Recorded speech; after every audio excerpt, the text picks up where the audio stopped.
السلام علیکم ورحمۃ اللہ وبرکاتہ۔ میں میم الف شیخ، معاون معلم، ضلع پریشد اردو پرائمری و ہائی اسکول تیر، ضلع عثمان آباد۔ عزیز طلباء، آج ہم اردو بال بھارتی چھٹی جماعت کی کتاب سے سبق نمبر 9، جس کا عنوان ہے کتاب، جو کہ ایک نظم ہے اور جس کے شاعر ہیں جمال ناصر۔ تو آئیے طلباء، آج ہم کتاب یہ نظم پڑھیں۔ اس سے پہلے کہ نظم ترنم سے پیش کریں، پہلی بات اور جان پہچان کے عنوان سے کچھ جان لیتے ہیں۔ جواہر لال نہرو ایک بار اپنے دوست کی دعوت پر اس کے گھر گئے۔ دوست نے ان کی خوب آؤ بھگت کی۔ کھانے کے لیے ابھی وقت تھا۔ اس درمیان نہرو نے اپنے دوست کی کتابوں کی الماری کھولی۔ اتفاق سے الماری میں انہیں اپنی ہی کتاب نظر آئی، لیکن اس کتاب کے اوراق مڑے ہوئے تھے اور نہایت خراب حالت میں وہ کتاب رکھی ہوئی تھی۔ کتاب کی یہ حالت دیکھ کر نہرو جی کو بڑا دکھ ہوا۔ انہوں نے اپنے دوست سے کہا کہ تم نے مجھے اپنے گھر بلا کر صدمہ پہنچایا ہے، میں اب تم سے دوستی نہیں رکھوں گا۔ دوست کی سمجھ میں نہیں آیا کہ اس سے کون سا قصور ہوا۔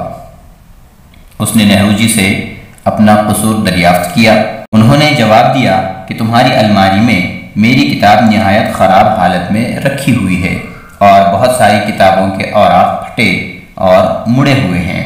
کتابیں ہماری دوست ہوتی ہیں، ان کے ساتھ ایسا سلوک نہیں کرنا چاہیے۔ ذیل کی نظم میں بھی کتاب کی اہمیت کو واضح کیا گیا ہے۔ تو عزیز طلباء، جو پہلی بات ہم نے پڑھی ہے، اس کے اندر ہمارے ملک کے پہلے وزیر اعظم جناب جواہر لال نہرو صاحب کی زندگی کا ایک چھوٹا سا واقعہ دیا ہوا ہے۔ اس میں یہ بتایا گیا کہ وہ اپنے ایک دوست کی دعوت پر اس کے گھر گئے اور کھانا تیار ہونے میں ابھی وقت تھا، لہٰذا انتظار میں بیٹھے بیٹھے پنڈت جواہر لال نہرو اپنے دوست کے گھر میں جو الماری کتابوں کی رکھی ہوئی تھی اس کو انہوں نے کھولا تو کیا دیکھتے ہیں کہ پنڈت جواہر لال نہرو کی خود کی لکھی ہوئی کتاب اس الماری میں موجود ہے، اور بڑی ہی ابتر حالت میں وہ کتاب تھی کہ اس کے اوراق الجھے ہوئے پھٹے ہوئے تھے اور بے ترتیب سے جو ہے وہ کتاب رکھی ہوئی تھی۔ صرف انہی کی یہ کتاب نہیں بلکہ دیگر کتابیں بھی سلیقے سے اس الماری میں رکھی ہوئی نہیں نظر آئیں، جس کی وجہ سے پنڈت جواہر لال نہرو بڑے ناراض ہوئے اور اپنے دوست سے کہنے لگے کہ میاں، تم نے ہمیں اپنے گھر بلا کر بڑی ذلت ہمیں دی ہے، ہمیں بڑا صدمہ پہنچا ہے اس بات سے۔ لہٰذا دوست کے وہ بات سمجھ میں نہیں آئی کہ کیا بات ہے، میرا قصور کیا ہے کہ جس کی بنا پر نہرو جی اتنے ناراض ہوئے جا رہے ہیں۔ تو دوست سے نہرو جی کہنے لگے کہ تم نے کتابوں کو جو ہے سلیقے سے نہیں رکھا ہے۔ کتابیں تو انسان کی دوست ہوا کرتی ہیں، اور اگر ہم اپنے دوست ہی کو سلیقے سے نہ رکھیں تو ایسے دوست سے دوستی کرنے کا کیا فائدہ؟ لہٰذا میں آج سے تمہارے ساتھ دوستی نہیں رکھوں گا، یہ کہہ کر واپس چلے گئے۔ اس بات سے یہ سمجھ میں آتا ہے کہ انسان کے لیے کتاب کتنی اہم اور اہمیت کی حامل چیز ہے، کہ وہی کتاب جو انسان اس کو پڑھ کر اپنی زندگی کے رخ کو صحیح کرتا ہے، علم حاصل کرتا ہے، فن حاصل کرتا ہے، تجربہ حاصل کرتا ہے، اور انسان کی ذہنیت نکھر جاتی ہے، انسان نکھر جاتا ہے، انسان کی شخصیت نکھر جاتی ہے۔ ایسے کتاب کی عزت اور قدر کرنا ہمارے لیے کتنا ضروری ہے۔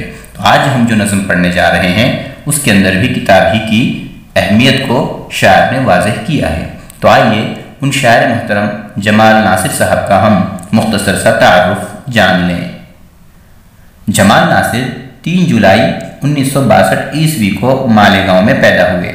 ان کے والد محمد اسحاق ناصر سے انہیں شاعری کا ذوق ورثے میں ملا اور سن شعور تک پہنچتے پہنچتے وہ شاعری کرنے لگے۔ ان کی نظمیں اکثر بچوں کے رسائل میں شائع ہوتی ہیں۔ ربنا لک الحمد ان کی حمد و مناجات کا مجموعہ ہے۔ ان کا انتقال 12 فروری سن 2018 کو مالیگاؤں میں ہوا۔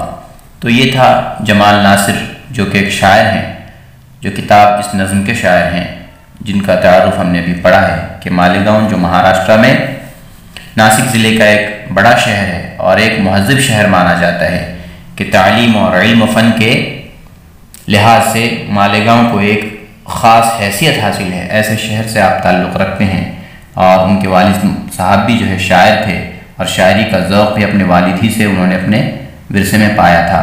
لہٰذا ان کی اکثر نظمیں چھوٹے بچوں کے جو اردو رسائل ہیں ان رسالوں میں چھپا کرتی تھیں۔ ربنا لک الحمد نام کی ایک کتاب جو کہ حمد اور مناجات کا مجموعہ ہے، یہ بھی کافی مقبول ہے۔ ناصر صاحب کا انتقال 12 فروری سن 2018 کو مالیگاؤں ہی میں ہوا ہے۔ تو آئیے طلباء ہم ان کی لکھی اس نظم کو ترنم سے آپ کے سامنے پیش کرتے ہیں۔ ذہن و دل میں علم کی شمعیں جلاتی ہے کتاب، ذہن و دل میں علم کی شمعیں جلاتی ہے کتاب، تیرگی سے روشنی میں ہم کو لاتی ہے کتاب، تیرگی سے روشنی میں ہم کو لاتی ہے کتاب۔ طالبان علم ہو یا ہو کوئی استاد فن، طالبان علم ہو یا ہو کوئی استاد فن، ہر کسی پر علم کے موتی لٹاتی ہے کتاب، ہر کسی پر علم کے موتی لٹاتی ہے کتاب۔ کوئی کب کیا کارنامہ اس جہاں میں کر گیا، کوئی کب کیا کارنامہ اس جہاں میں کر گیا، عظمت اسلاف کے قصے سناتی ہے کتاب، عظمت اسلاف کے قصے سناتی ہے کتاب۔ اس میں تصویریں بھی ہیں، خاکے بھی گل بوٹے بھی ہیں، اس میں تصویریں بھی ہیں، خاکے بھی گل بوٹے بھی ہیں، نت نئے رنگوں سے سب کا دل لبھاتی ہے کتاب، نت نئے رنگوں سے سب کا دل لبھاتی ہے کتاب۔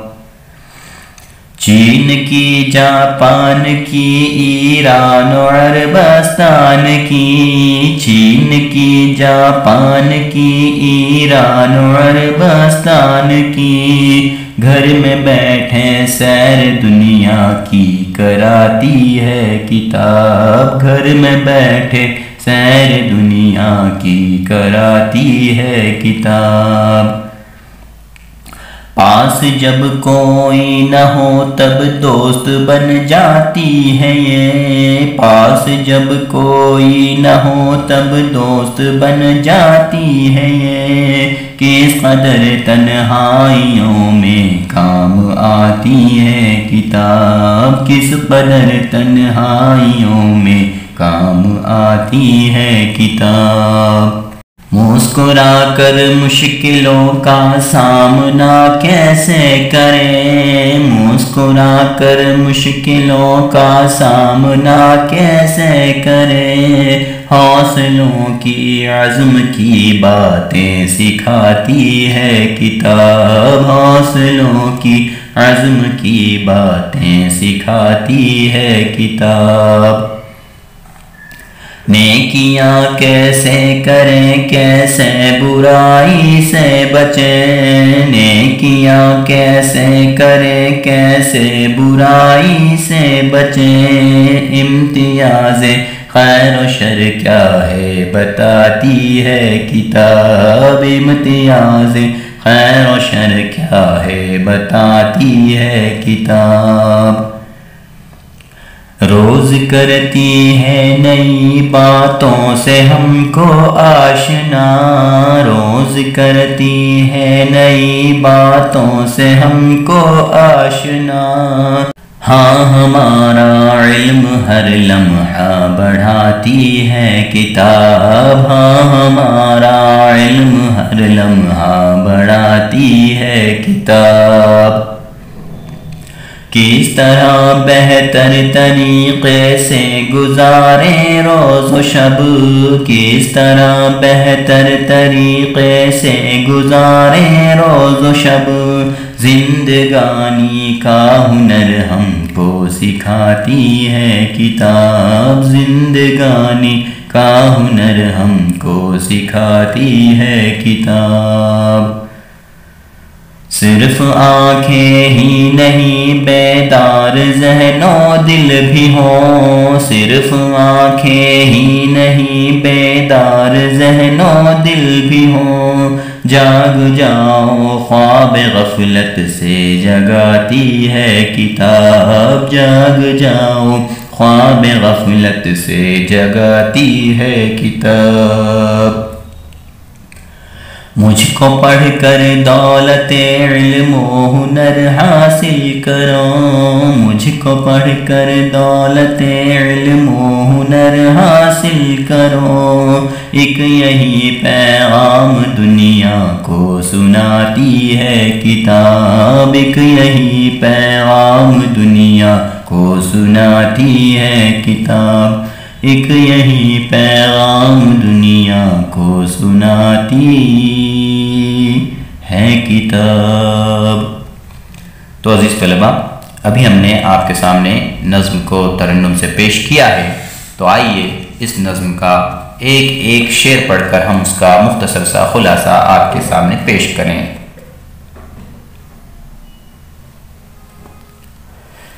پہلا شعر دیکھیں۔ ذہن و دل میں علم کی شمعیں جلاتی ہے کتاب، تیرگی سے روشنی میں ہم کو لاتی ہے کتاب۔ شاعر کہہ رہا ہے کہ ہمارے ذہن میں، ہمارے دل میں علم کی شمعیں جلاتی ہے، علم کی روشنی کرتی ہے کتاب، کہ جب ہم کتاب پڑھتے ہیں تو ہمارا ذہن علم کی روشنی سے روشن ہو جاتا ہے، اور صرف ذہن ہی نہیں بلکہ انسان کا دل بھی اس علم کی روشنی سے روشن ہو جاتا ہے، دل اور ذہن میں اجالا اجالا ہو جاتا ہے علم کا، کتاب کی وجہ سے، کتاب کے پڑھنے کی وجہ سے۔ تیرگی سے روشنی میں ہم کو لاتی ہے کتاب، یعنی یہ کتاب ہمیں اندھیرے سے اجالے کی طرف لاتی ہے، اندھیرے کی ظلمت سے، تیرگی سے، پریشانیوں کی اندھیری کوٹھریوں سے روشنی کی نئی منزلوں پہ ہمیں لا کر کھڑا کر دیتی ہے یہ کتاب۔ اگلا شعر دیکھیں۔ طالبان علم ہوں یا ہو کوئی استاد فن، ہر کسی پر علم کے موتی لٹاتی ہے کتاب۔ کوئی علم کا طالب ہو یا علم کا استاد ہو، پڑھانے والا ہو یا پڑھنے والا ہو، حاصل کرنے والا ہو یا پیش کرنے والا ہو، علم کی طلب رکھنے والا ہو یا علم بانٹنے والا ہو، دونوں پر برابر علم کے موتی لٹاتے رہتی ہے یہ کتاب۔ اگلا شعر دیکھیں۔ کوئی کب کیا کارنامہ اس جہاں میں کر گیا، عظمت اسلاف کے قصے سناتی ہے کتاب، کہ ہم کتاب ہی سے اس بات کو جانتے ہیں کہ ہمارے ماضی میں ہمارے اسلاف نے، ہمارے بزرگوں نے کیا کیا کارنامے انجام دیے ہیں، کون کون بادشاہ کس کس زمانے میں حکومت کر گئے، کون کون سے نامور سلاطین کب کب جو ہے اپنی سلطنت کے جلوے بکھیر گئے، کن کن لوگوں نے کون کون سے کارنامے سر انجام دیے، یہ ساری کی ساری باتیں ہمیں کتاب میں پڑھنے سے حاصل ہوتی ہیں، اس کا علم ہوتا ہے۔ اس سے پتہ چلا کہ ساری کی ساری تاریخ کی باتیں ہمیں کتاب ہی کے پڑھنے سے معلوم ہوتی ہیں۔ اگلا شعر دیکھیں۔ اس میں تصویریں بھی ہیں، خاکے بھی ہیں، گل بوٹے بھی ہیں، نت نئے رنگوں سے سب کا دل لبھاتی ہے کتاب۔ کتاب میں صرف پڑھنے کے لائق مواد ہی نہیں بلکہ اس میں تصویریں بھی ہوتی ہیں، شخصیتوں کے خاکے بھی ہوتے ہیں، اور ساتھ ساتھ گل بوٹے بھی ہوتے ہیں کہ جن سے انسان لطف اندوز ہوتا ہے۔ یہ سارے کے سارے رنگ جو نئے نئے رنگ، نت نئے رنگ ہیں، ان سارے رنگوں کے ذریعے سے کتاب پڑھنے والے قاری کا دل لبھاتی ہے۔ اگلا شعر دیکھیں۔ چین کی، جاپان کی، ایران اور عربستان کی، گھر میں بیٹھے سیر دنیا کی کراتی ہے کتاب، کہ انسان گھر بیٹھے جب کتاب پڑھتا ہے تو ساری کی ساری دنیا کی سیر کرتا ہے، چاہے وہ چین ہو، جاپان ہو، ایران ہو کہ عربستان ہو، ہر ملک کی سیر انسان گھر بیٹھے کر سکتا ہے۔ وہ کس طرح کہ جب انسان کتاب میں ان ملکوں کے حالات، ان ملکوں کی تہذیب، ملکوں کے رسم و رواج کو پڑھتا ہے تو ایسا محسوس ہوتا ہے گویا کہ یہ ان سارے ملکوں کی سیر کر رہا ہے۔ گویا دنیا کی سیر اگر کرنا ہے تو کتاب کے پڑھنے کے ذریعے سے بھی ہم ساری کی ساری دنیا گھوم پھر سکتے ہیں، یہ شاعر کہہ رہا ہے۔ اگلا شعر دیکھیں۔ پاس جب کوئی نہ ہو تب دوست بن جاتی ہے یہ، کس قدر تنہائیوں میں کام آتی ہے کتاب، کہ جب ہمارے پاس کوئی ہوتا نہیں ہے اور جب ہم تنہا ہو جاتے ہیں تو یہ کتاب ہے جس کو ہم پڑھ کر اپنا دوست بنا سکتے ہیں، جو ہمیں اپنے تنہائی کا ساتھی بن کر ایک کردار ادا کرتی ہے، ہم سے باتیں کرتی ہے، وہ کتاب ہے۔ شاعر کا کہنا یہ ہے کہ جب کوئی دوست بھی ہمارے پاس نہ ہو اور اگر ہم کتاب پڑھ لیں تو کتاب کے ذریعے سے ہم اپنے دوست کی کمی کو بالکل پورا کر سکتے ہیں، کہ کتاب ہمیں نئی نئی باتیں سکھائے گی، نئے نئے قصے سنائے گی اور علم کے چشموں میں ہمیں غوطے لگوائے گی۔ لہٰذا کتاب ایک دوست سے بالکل بھی کم نہیں ہے، اس طرح شاعر کہہ رہا ہے۔ اگلا شعر دیکھیں، مسکرا کر مشکلوں کا سامنا کیسے کریں، حوصلوں کی عزم کی باتیں سکھاتی ہے کتاب۔ کہ انسان کی زندگی مشکلوں سے بھری ہوئی ہے، پریشانیوں سے گھری ہوئی ہے، اور آفتیں، بلائیں، مصیبتیں، پریشانیاں انسان کی زندگی میں آتی ہی رہتی ہیں۔ لہٰذا ان مشکلوں سے کیسے نمٹنا چاہیے، ان مشکلوں کو کیسے حل کرنا چاہیے، اور کہیں بھی حوصلہ نہ ہارتے ہوئے ہمت سے، عزم سے، ارادے کی مضبوطی سے کس طرح آگے بڑھنا چاہیے، یہ تجربات کی باتیں ہم کتاب پڑھ کر بخوبی جان سکتے ہیں۔ ہمیں معلوم ہوتا ہے کہ پرانے زمانے کی جو تاریخیں ہیں، ان تاریخوں میں بڑے بڑے لوگوں نے اپنے سامنے آئی ہوئی مشکلوں کو کس طرح حل کیا ہے، یہ کتاب کے ذریعے سے ہم پڑھ کر اچھی طرح جان سکتے ہیں اور اپنے سامنے آئی ہوئی مشکلوں کو بآسانی حل کر سکتے ہیں، حوصلہ پا سکتے ہیں، عزم پا سکتے ہیں۔ یہ بات اپنے شعر میں شاعر بیان کر رہا ہے۔ اگلا شعر دیکھیں، نیکیاں کیسے کریں، کیسے برائی سے بچیں، امتیاز خیر و شر کیا ہے بتاتی ہے کتاب۔ کہ انسان کی زندگی کے اندر دو اعمال ہیں، اچھے اعمال اور برے اعمال۔ اللہ تبارک و تعالیٰ نے اچھے اعمال کا بدلہ اچھا رکھا ہے اور برے اعمال کا بدلہ بھی بالکل خطرناک رکھا ہے۔ لہٰذا کون سی چیزیں اچھی ہیں، کون سی بری ہیں، کون سے اعمال اچھے ہیں، کون سے اعمال برے ہیں، کون سی چیزیں نیکیوں میں شمار ہوتی ہیں اور کون سی چیزیں برائیوں میں اور گناہوں میں شمار ہوتی ہیں، لہٰذا خیر کیا ہے اور شر کیا ہے، اچھی چیز کیا ہے، بری چیز کیا ہے، ہمارے لیے بھلا کیا ہے اور برا کیا ہے، یہ ساری کی ساری باتیں بھی ہمیں علمی کتابوں ہی کے ذریعے سے حاصل ہوتی ہیں۔ لہٰذا شاعر کہہ رہا ہے کہ نیکیاں کیسے کریں، برائیوں سے کیسے بچیں اور خیر میں اور شر میں کس طرح امتیاز کریں، یہ باتیں بھی ہمیں کتاب ہی کے ذریعے سے معلوم ہوتی ہیں۔ اگلا شعر دیکھیں، روز کرتی ہے نئی باتوں سے ہم کو آشنا، ہاں ہمارا علم ہر لمحہ بڑھاتی ہے کتاب۔ کہ ہم جب جب کتابیں پڑھتے رہتے ہیں تو یقیناً ہمارے علم میں اضافہ ہی ہوتا رہتا ہے، کہ روزانہ آدمی جب نئی نئی کتابیں پڑھتا ہے تو یقیناً اسے نئی نئی علم کی باتیں معلوم ہوتی ہیں، نئے نئے باتوں سے وہ آشنا ہوتا ہے۔ اور ہمارے علم میں جیسے جیسے ہم کتابوں سے لو لگاتے چلیں گے، کتابوں کو پڑھتے چلیں گے، مطالعہ کرتے رہیں گے تو یقیناً ہمارا ذہن اور ہمارا دل علوم کا خزانہ بن جائے گا، ہماری شخصیت ایک چلتی پھرتی علوم کی ڈکشنری بن جائے گی، علوم کا خزانہ، اور لوگ ہمارے علم کی وجہ سے ہمیں عزتوں کے نشستوں پر بٹھائیں گے، عزتوں کی کرسیوں پر بٹھائیں گے۔ یقیناً جس کے پاس علم ہوتا ہے اس علم کی وجہ سے اس انسان کی قدر و منزلت بھی بڑھتی ہے، اس کا مرتبہ بڑھتا ہے، اس کی عزت بڑھتی ہے۔ اللہ تبارک و تعالیٰ دنیا میں بھی اور آخرت میں بھی علم و عمل والوں کو سر بلند و سرفراز رکھتا ہے۔ لہٰذا دنیا میں ہم دیکھتے ہیں کہ جس کے پاس علوم ہوتے ہیں یقیناً ان کے آگے لوگ اپنے سر جھکائے باادب کھڑے رہتے ہیں۔ شاعر کہہ رہا ہے کہ ہمیں نئی نئی باتوں سے علم کی یہ کتاب ہی آشنا کرتی ہے اور ہمارا علم ہر لمحہ بڑھاتی رہتی ہے۔ اگلا شعر دیکھیں، کس طرح بہتر طریقے سے گزاریں روز و شب، زندگانی کا ہنر ہم کو سکھاتی ہے کتاب۔ کہ کتاب کے ذریعے سے انسان اپنی زندگی گزارنے کے ہنر کو سیکھ سکتا ہے، اپنے روز و شب کیسے گزارنے چاہیے۔ اللہ تبارک و تعالیٰ نے سب سے عظیم کتاب ہماری ہدایت کے لیے جو اتاری ہے قرآن ہے۔ اللہ تبارک و تعالیٰ نے فرمایا کہ یہ قرآن ہم نے انسانوں کی ہدایت کے لیے اتارا ہے، انسانوں کی رہبری کے لیے اتارا ہے، انسانوں کی زندگی گزارنے کے لیے ایک گائیڈ کے روپ میں ہم نے اس کتاب کو اتارا ہے، اور اس کتاب کے اوپر کیسے عمل کیا جائے اس کے لیے ایک ماڈل کے طور پر، ایک رہبر کے طور پر نبی پاک صلی اللہ علیہ وسلم کو نبی بنا کر بھیجا، اور ہمارے نبی نے اور ان کے غلاموں نے، صحابہ نے زندگی کیسے گزارتے ہیں قرآن کے مطابق یہ گزار کر بتا دی۔ لہٰذا وہ قرآن ایک عظیم کتاب ہی تو ہے کہ جس کے ذریعے سے انسان اپنے روز و شب کی زندگی گزارنے کا سلیقہ سیکھتا ہے، طریقہ سیکھتا ہے۔ تو شاعر بھی وہی بات بیان کر رہا ہے کہ کیسے گزاریں روز و شب، اور زندگی کا ہنر کیسے اپنایا جائے، یہ ساری باتیں ہمیں کتاب ہی کے ذریعے سے معلوم ہوتی ہیں۔ آگے دیکھیں، صرف آنکھیں ہی نہیں بیدار ذہن و دل بھی ہوں، جاگ جاؤ خواب غفلت سے جگاتی ہے کتاب۔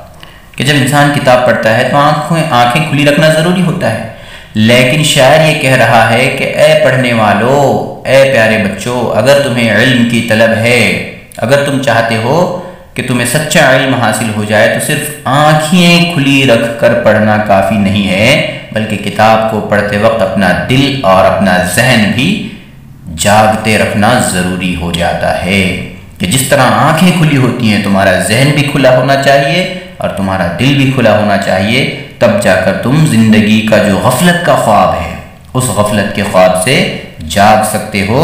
ورنہ صرف آنکھیں کھلی رکھ کے بے سمجھے اگر آپ پڑھو گے کتاب کو تو اس سے کچھ حاصل ہونے والا نہیں ہے، بلکہ ہوگا یہ کہ آپ کا وقت ضائع ہو جائے گا۔ لہٰذا جب بھی آپ پڑھیں تو آنکھوں کے ساتھ ساتھ اپنا دماغ اور اپنا ذہن اور اپنا دل بھی بالکل کھلا رکھیں، تاکہ جو باتیں کتاب میں بتائی جا رہی ہیں وہ پورے کی پورے طور پر تمہارے ذہن میں سما جائیں، اس کے معنی و مفہوم آپ کے سمجھ میں آ جائے، اور اس کے ذریعے سے تمہاری زندگی صحیح رخ پہ آ جائے، صحیح راہ پہ آ جائے، یہ اتنا ہی ضروری ہے۔ آگے دیکھیں، مجھ کو پڑھ کر دولت علم و ہنر حاصل کرو، ایک یہی پیغام دنیا کو سناتی ہے کتاب۔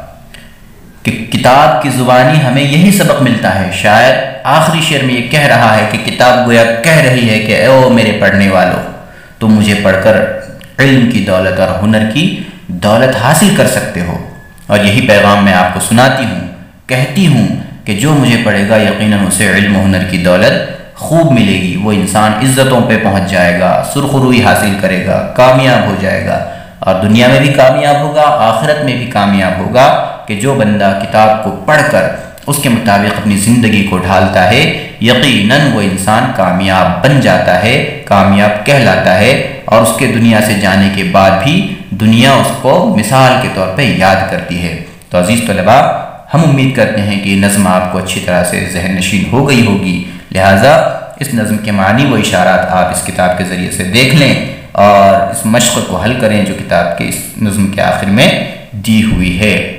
اس امید کے ساتھ ہم آج آپ سے ودا لیتے ہیں، انشاءاللہ اگلے ویڈیو میں پھر کسی موضوع پر ملاقات ہوگی، تب تک کے لیے اللہ حافظ، السلام علیکم ورحمۃ اللہ وبرکاتہ۔